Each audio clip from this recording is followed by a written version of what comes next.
Hello friends. आज का चीनिनियम hours का केस बहुत ही बढ़िया और बहुत ही इजी टू क्रैक है अगर हमारे सामने पेशेंट आए और हमने ये रूब्रिक ठीक से समझा हो। रूब्रिक ये है, delusion prostration can not endure such utter. अब वर्ड टू वर्ड मीनिंग हम उसको लेते हैं और फिर उसी को समझेंगे, यानी कि जो वर्ड टू वर्ड मीनिंग होता है बस वही पेशेंट बताएगा। तो हो सकता है कि हम मिस कर जाए इस रूब्रिक को, क्योंकि हर पेशेंट ये नहीं बोलेगा कि डॉक्टर साहब इतनी थकन, इतनी कमज़ोरी है, मुझसे बर्दाश्त नहीं होती। ये वर्ड रेयरली 10% पेशेंट बोलेंगे। अगर 100 पेशेंट चीनिनियम आर्स के हैं तो सिर्फ 10 इतना क्लियर कट बोलेंगे। 90 पेशेंट्स में हमें पकड़ना है।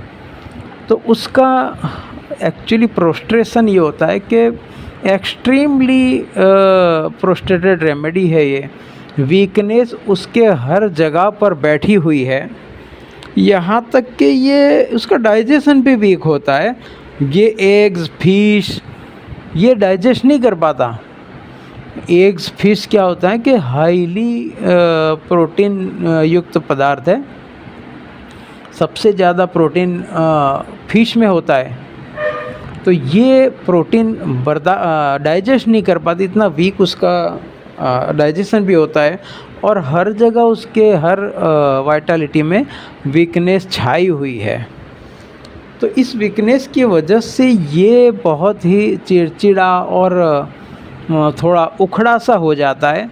उखड़ा सा इसलिए कि ये किसी की कंपनी बर्दाश्त नहीं कर सकता। यानी कंपनी बर्दाश्त न करने का मतलब कि ये बिल्कुल कंप्लीट डायनेमिक्स में बहुत ही बढ़िया तरीके से उसे समझाया है।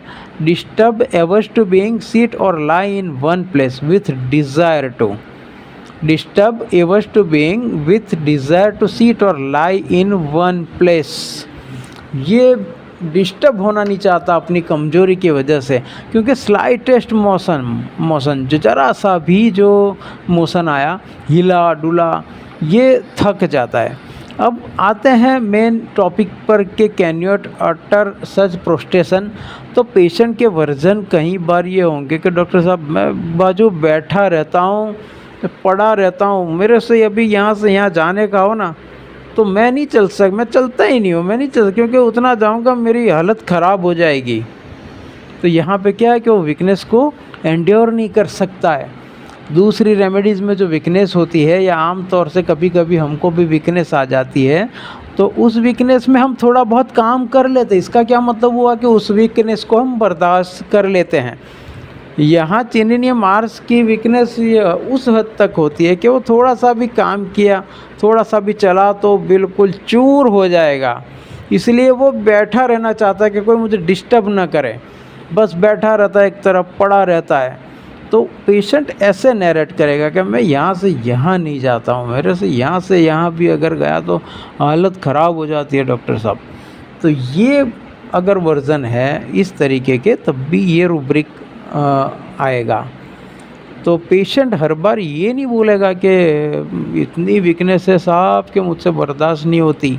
ये words clear cut rarely 10% cases में आएंगे।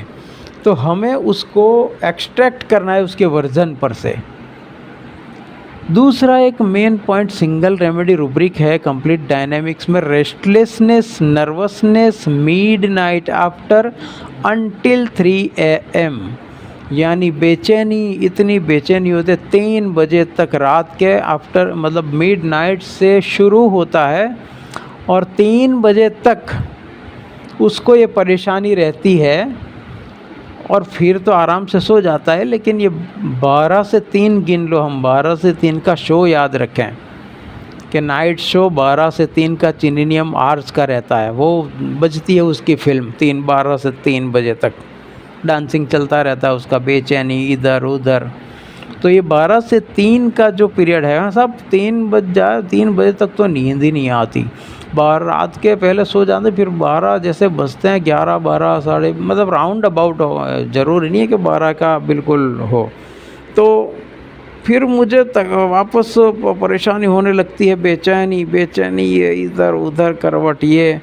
3 बजे तक साहब चैन नहीं आता है, तो 3 बजते हैं, 3 सवा 3 बजे फिर मुझे नींद आएगी। ये टाइप का वर्ज़न पेशेंट देगा। तो ये रात का 12 से 3 का शो चिनिनियम मार्स का होता है।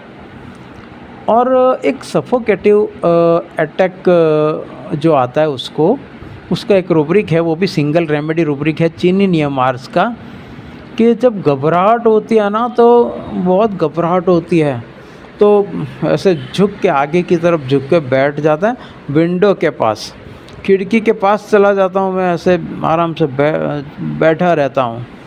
तो anxiety sitting ameliorates bent forward if possible at open window. तो उसको घबराहट होने लगती है, तो थोड़ा सा आगे से झुक के बैठ जाता है विंडो के पास, तो उससे राहत रहती है। उसके अलावा उसको और कोई चीज़ों में राहत नहीं रहती है। तो ये 2-3 पॉइंट्स थे, और भी बहुत सारे पॉइंट्स हैं, लेकिन अभी उसको डिस्कस करने में बहुत लंबा हो जाएगा। लेकिन मेन पॉइंट जो हमें आता है, ख़ासकर जब डायरिया वालों में भी ये बात देखी जाती है कि बहुत सीवियर डायरिया हो जाते हैं और पेशेंट चूर चूर हो जाता है थकन के मारे, और कमज़ोरी के मारे ये चूर चूर हो जाता है। तो हमें ये प्रोस्ट्रेशन देखना है कि भाई वो वीकनेस और थका हुआ तो है, लेकिन वो क्या थोड़ा बहुत अपना काम कर सकता है ना साहब। यहाँ से यहाँ भी मैं चला ना तो ख़त्म, मैं नहीं चल पाता। यहाँ से यहाँ बस एक बाजू पड़े रहना है, बिल्कुल गोश्त के लोथड़े की तरह। तो इस तरीके से ये वर्जन्स होते हैं चिनिनियम आर्स के। Thank you.